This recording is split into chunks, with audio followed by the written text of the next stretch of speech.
Human story, and hopefully a new chapter opening for those three women and the daughter. But also a new chapter for a country this time. Somalia has endured decades of war, unrest and disorder. But is it on the brink now of change? It has a functioning government for the first time in 20 years, and a moderate level of security has returned to the capital, Mogadishu. Today there's been a major international conference right here in London aimed at rebuilding the country and convincing the world that it is open for business. It was hosted by the British Prime Minister David Cameron and his Somali counterpart Hassan Sheikh Mohammed, and raised $300 million for development. In a moment, we'll be asking Hassan Dudde from the Somali Economic Forum if investors really can be wooed into putting their money into the country.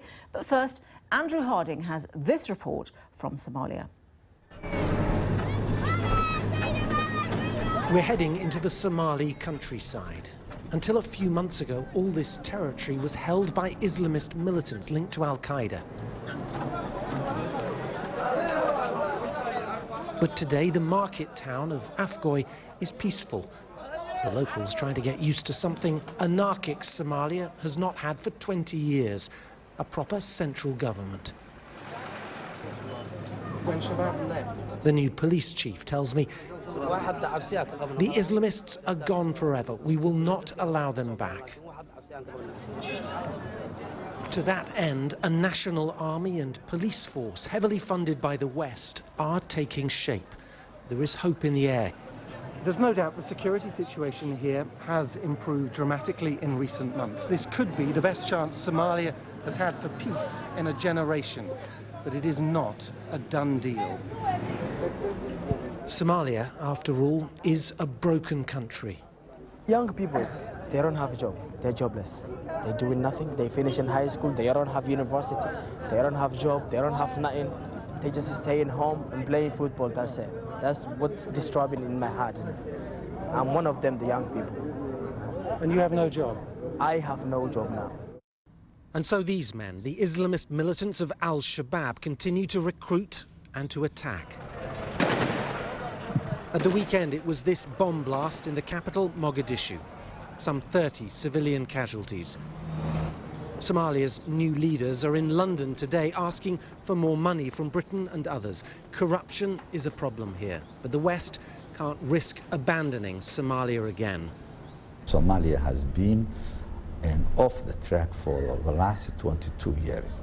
We are rebuilding Somalia. Therefore, the cost that we may ask may not be something small.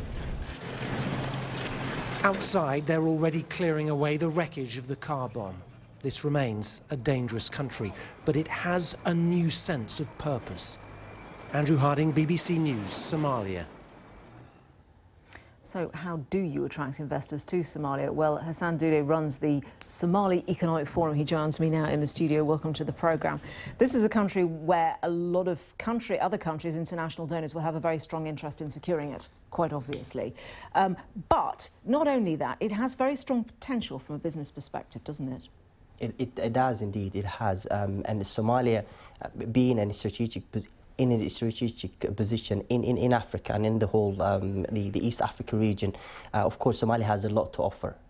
If I would start with the natural resources that it has, although not so much talk is really about the natural resources, we are now currently talking about what are the existing businesses and things can investors actually invest in Somalia. So the booming sectors, of course, and they have a great potential would be the livestock, fishery, telecommunication, and so on. So really, there's endless to what you can do in Somalia. And also a very strong culture of entrepreneurial activity. Absolutely. Somalis are arguably the most active and influential, really, businesses in the whole Africa. In the whole of Africa, you find Somalis anywhere in the continent. You go to South Africa, there are Somalis running small businesses in East Africa, and we see them, those investors and business people coming back to Somalia. So this is also hugely diaspora driven. Yes, I mean, you certainly, obviously, as a result of the conflict, and this is true for any country that is in prolonged conflict, you have seen a lot of Somalis elsewhere in the world. Do you see them now having a strong incentive not just to return their money, but to physically return as well and take part in in this potential economic growth? Oh yes, there are actually many cases and success stories. In fact, I will be talking about one of those at the Somalia Investment Conference tomorrow here in London. Because the agenda moves from the more political and security-related issues towards business. Towards business, and it's clearly understood that if you really want to help a country to stabilize, of course, economy is one big issue. Unemployment is so high in Somalia, and as you have previously seen, the young gentleman was talking about that. The rate of unemployment is so high. But let's not forget that the most, I would say, in most countries, you have the public sector that recruits. Now, that creates number of unemployment, employments. We don't have that in Somalia, so it's purely now dependent on the private sector, and that is where the opportunities are, of course. And if those private sectors are invested, and in my opinion, they have been underinvested and to an extent also unprotected. So that's where you could see a growth, an economic growth, and instability, of course, in the long run. We saw Al-Shabaab saying that they felt that there was a Western grab here for resources in Somalia. Are they so significant that that provides a fundamental incentive, do you think? Well, look, one thing for sure is that if you want to control a territory, you'll come up with an excuse to say that, others are doing this and this is what we're going to do for, for the country. But I would say so much is really currently, which is something that we are really looking forward to and feel positive about, is the shift from the political focus and on the economy right now, and this is definitely will contribute to coming and stability in Somalia. Thank you very much indeed for joining us. Oh, thank you. Well, to France now, back to the Eurozone. The second largest bank in France, Société Générale, has reported a 50% slump in profits in its first quarter results of the year. Now, a weak economy in France has depressed the demand for lending, clearly. To compensate, the bank is now cutting costs by $1.2 billion. Fellow French bank Crédit Agricole is making $850 million worth of cuts.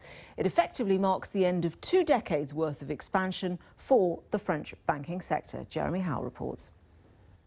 This is a poor time to be a lender in France. The economy is set to slide into recession this year. Large factories are earmarked for closure. Thousands of employees are trying to protect their jobs.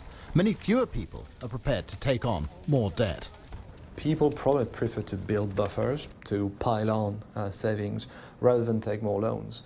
And this is reflected in the situation in the housing sector, where house prices, after having nicely rebounded after the recession of 08 or 09, are now falling again. So definitely no appetite for mortgage lending, and not much of an appetite for consumer lending.